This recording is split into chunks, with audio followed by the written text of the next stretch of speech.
Back in 2014, we had been together for a little over 8 years and married for 6. I supported her through college so she could become a teacher. Her first year was a nightmare, as it often is for new teachers. I remember her saying she never wanted to teach again. I tried to convince her not to throw away 6 years of schooling over one bad year. That argument turned into a massive fight, and after years of supporting her, I finally snapped. Fine, give up on it then. But you have to work. We can't survive on just my income. A few months later, she found a job that paid well below what she made as a teacher. I thought we had moved past it and were doing okay. Then my dad passed away.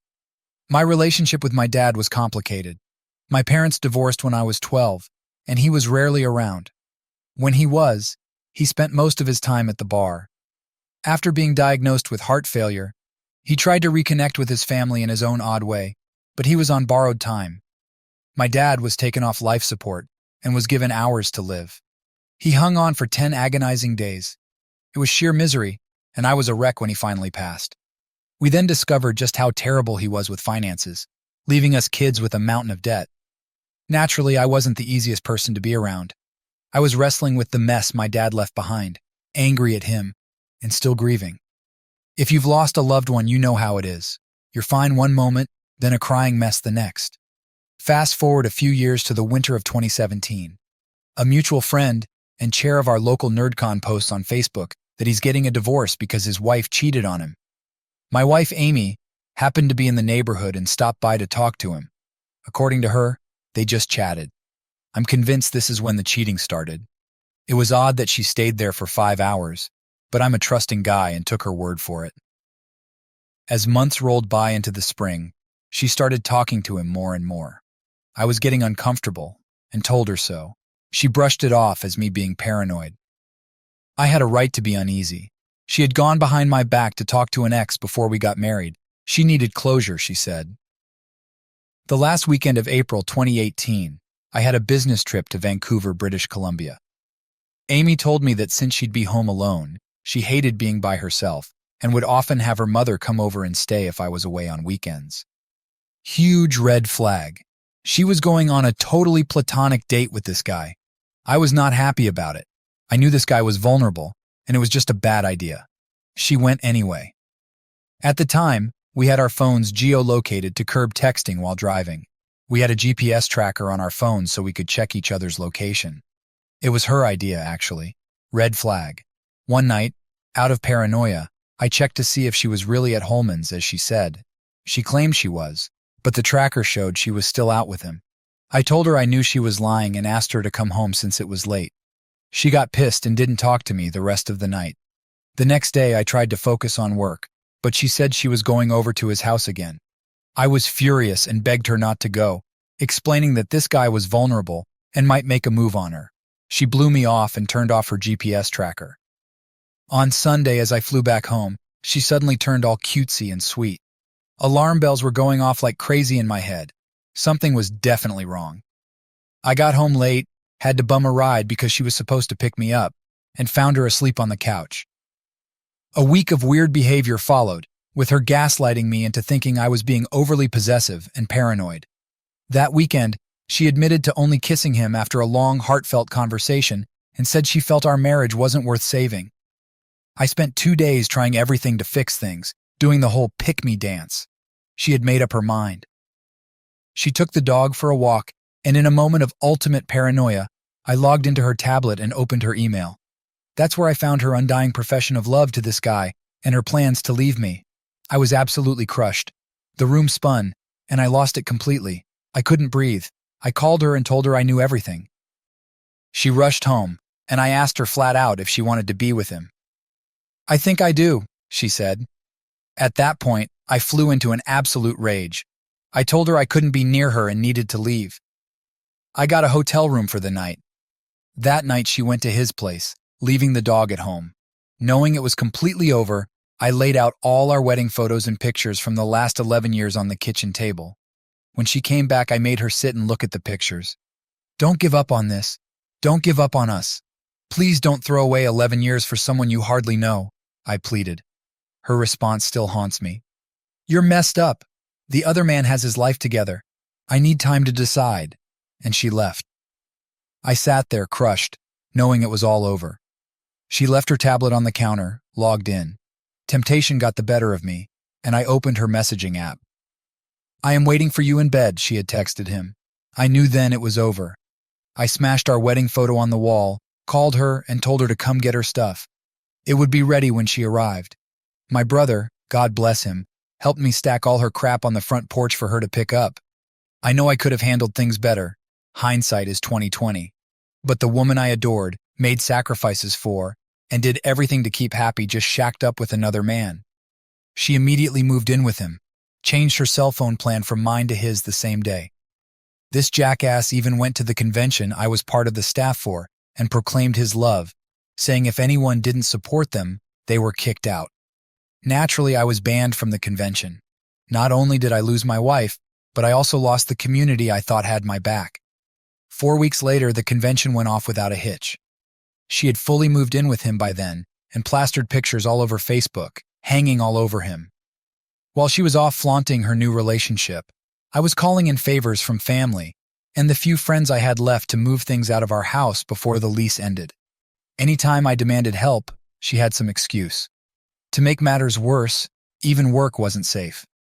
She started a new job the week she cheated, at the same place I was working as an IT help desk lead.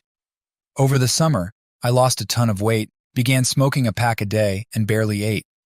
I spent my birthday alone while she was off introducing her new man to her family, who dropped me like a bad habit and welcomed him with open arms.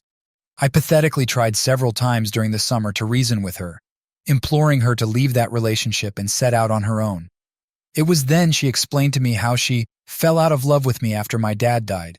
She said, "I know you were grieving, but I had needs too. You stopped paying attention to me." During one of the last times I spoke to her, she tried coming on to me, and I stopped it. I got angry and told her, "This is not a romantic movie. Grow the hell up." As a final slap in the face, she took the other man on a trip we had planned together to Ireland and England, the place where my family came from in the 1900s. At that point, I had blocked her and anyone associated with her on social media, so thankfully, I didn't see the trip plastered all over the place. Shortly after that, I finalized the divorce paperwork on my own, and it was done. I haven't spoken to her in person since. Since then, we've exchanged 1 or 2 emails to settle some accounts, but other than that, she uses her parents as a go-between if there's something she needs. I maintain no contact with her and anyone associated with her, which sadly meant losing many friends who took her side or felt staying in the loop was more important than keeping a friendship with me. Throughout this entire ordeal, I found a fantastic therapist. He helped me realize that none of this was normal, and that I was trying to react the best way I could in an extremely messed up situation. His words. Through therapy, I learned there was nothing I could have done to prevent it, and all her excuses were baseless and not a justification for infidelity. I discovered that, all in all, I have good coping skills and did the best I could given the circumstances. I began working on being a better person and tried to let go of all the horrible, awful stuff, taking time for self-reflection and self-care. I remember the last thing my therapist said to me before I stopped seeing him. "There is nothing I have left to teach you. Go forth and conquer life, my man. You've got this." The first step I took for myself was getting out of that toxic work environment. Seeing her constantly and working in the same office as her and several of her friends was torture. It was hard because I had invested so much of my life and energy into that job. I landed a great job back in my hometown, working for a school district. I loved being around the kids and felt a sense of purpose that I think I needed. I have my good days and bad days. Sometimes I hear things about her and her life that upset me, but it doesn't floor me like it used to. I learned she married the guy this summer about 3 months after he divorced his wife.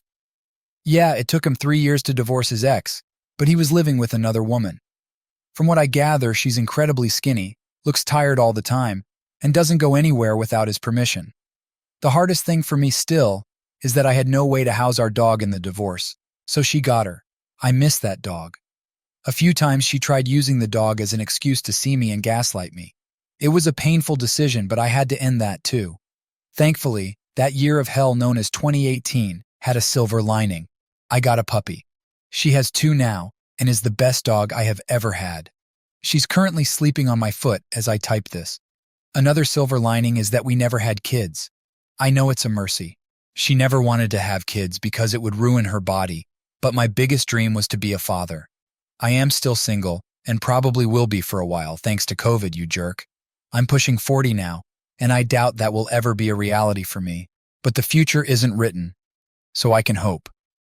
Since leaving the rubble of the life we built together, I reconnected with my family. My relationship with them has never been stronger. My mom even commented that she got her son back. I began saving money for the first time in my life since I was no longer working for someone else to spend it. I have fulfilling hobbies that I would have had to make a federal case for before. I finally learned to love myself again, after so many years of feeling like I was the reason our marriage fell apart. I know my truth. I was a good husband, flawed for sure, but supportive, kind, and not the monster she made me out to be. D-Day plus 3 years is coming up this April. I can't believe how far I've come since then. I still have bad days, and it still hurts sometimes, but that's grief. Grief never goes away. You don't get over it, you simply learn to manage it. If you've made it this far, thank you for reading my story. Update. 3 years is a long time, but it seems karma finally came around. Full disclaimer, I'm not one to subscribe to the karma thing. I've seen far too many people get away with awful things with seemingly no consequences. I gave up on waiting for it to happen to my ex because it wasn't helping me get to a better place mentally or emotionally.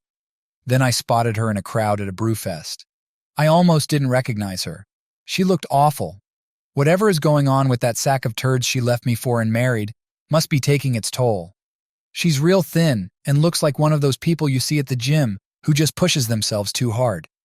She looks so obsessed with being fit that she appeared exhausted and withered, a stark contrast from the woman she used to be. She's 33, but easily looks 10 years older. Instinctively, I looked away and avoided eye contact. From what my brother says, she spotted both of us waiting in line for a beer and got the hell out of there. Later, I caught up with old friends who had my back during the whole ordeal. I learned that she and her husband, the affair partner, are really struggling financially. The convention he rules with an iron fist, the same one he kicked me out of along with anyone who spoke against him, is being investigated by the IRS. Many people around them are finally seeing them for the toxic jerks they really are. My response to hearing the news about how rough she looks or how her life seems to be falling apart? She did this to herself. Update. 4 years ago, almost to the day, the woman I pledged my life to, forsaking all others, cheated on me. It took 6 brutal months to finalize the divorce and stick to no contact, mostly for my own sanity. I'm posting this for those currently going through the gauntlet and maybe to answer some questions. It still hurts, though not as much as it did all those years ago. Like a physical open wound, it eventually heals, but the scar remains. Sometimes scar tissue will hurt. In those first few months, you cannot trust yourself at all. I was manipulated several times into being her emotional cry pillow for something she did to us. Why was I consoling her when she was the one who wrecked everything? Because I still cared about her. Unlike her, my love wasn't fickle. It takes a long time to learn how to not love someone anymore. Any friends who say, "I'm not choosing sides," are people you need to distance yourself from. They chose a side, and it wasn't yours. I had a friend of 20 years who, in retrospect, was toxic as hell. They claimed they weren't taking sides and wound up becoming friends with the affair partner, likely to climb the social ladder. Tell your story. Be unapologetically honest. Cheaters are famous for painting a narrative that the betrayed spouse is an awful person to justify their cheating. The best way to combat this is to be honest. It is no longer your responsibility to keep their secrets. Do your absolute best to maintain no contact. It's very hard to do sometimes. I have failed at it a lot. Block them everywhere. If you can afford it, have communication done through a third party. You do not have to forgive them. Use that energy to forgive yourself. You don't have to get back out there and meet someone new. Do it when you feel ready, not when others say you should. You're going to hear invalidating comments from ignorant people. Get over it. It takes two to tango. There are two sides to every story, etc. Comments like these come from a place of ignorance. They haven't gone through what you have. They do not understand. I hope this post can be a good place for those of us who are farther along the path to help those who are pulling themselves out of the quicksand of despair. That is what I love about this community. People are here to help. Living your best life is the best revenge. Any friends who say, "I'm not choosing sides," are people you need to distance yourself from. I learned this in my early to mid-20s, and it's most likely the reason why I keep a small inner circle.